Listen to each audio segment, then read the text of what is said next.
Hey, this is Stefan with Benevolent Brand. I'm here with Dan. Just met him like 10 minutes ago here at Central Church in Vegas. Thanks for coming on. Hey, thanks for having me, Stefan. Yes, why don't you just tell us a little bit about yourself if you don't Yeah, mind? that's great. My name is Dan. I am 22 years old.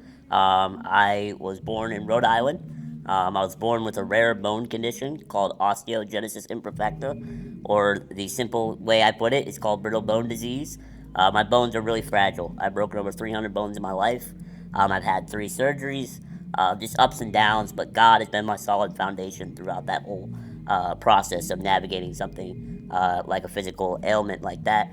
But growing up, had a big family. They all loved sports and played sports like yourself, Stefan, and my siblings really were into baseball, and so I quickly got into that. And so I started coaching baseball with my dad, and then out of high school, got a college baseball coaching opportunity. Absolutely loved it. In 2022, was assistant coach of the year in all of college baseball. But during that time, I really got deep in my faith, and I felt God was calling me to ministry. So I moved to Henderson, Nevada, and to pursue the calling that I have on my life for vocational ministry, and have been a part of Central Church for the last about almost 2 years now as a volunteer to an intern, and recently just became a staff member. All glory to God. It was a very, very cool story, very inspirational. Do you have a specific event or moment in your life where you kind of had like a switch, where you like decided this is fully want to commit to my faith? That's great. Yes, I do. I think a lot of us, right? We grow up maybe in a Christian household, or my family in particular. We had a big family. I had 7 siblings, and so we would go to church when it was like Christmas or Easter, because it was really hard to get the whole family to go every weekend. And so I would call myself a Christian, but around my friends, I was still a kid, a teenager, right? I'd be wilding out, whatever the case may be. But the reality was, when I was 14, I had a pretty major surgery. They had to break both my legs in 30 different places. And before that moment, I honestly had developed some sort of like pride to pain. Like, oh, I've achieved, like, overcome that pain, like, whatever the case may be. I've broken bones. But this surgery in particular really kind of humbled me. And that was a moment where I told God, I said, God, I don't want to be just a believer anymore. I want to be a follower.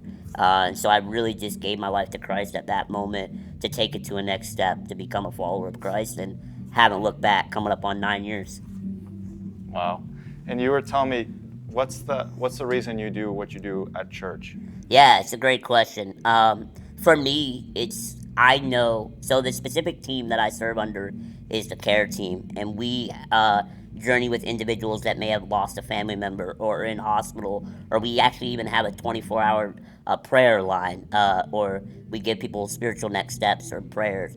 And one big thing that I love about this specific area of ministry is I know how important conversations are when you're going through something really difficult. I've been on the receiving end when I've been going through something or really struggling, and someone's just been able to lend an ear. And now I get to do that with other people and lead them closer to that foundation that helped me when I was going through something difficult. That's truly why I love doing what I do now. Thank you for sharing. Do you have any last minute words of wisdom, anything you want to share? Yeah, there's a couple things.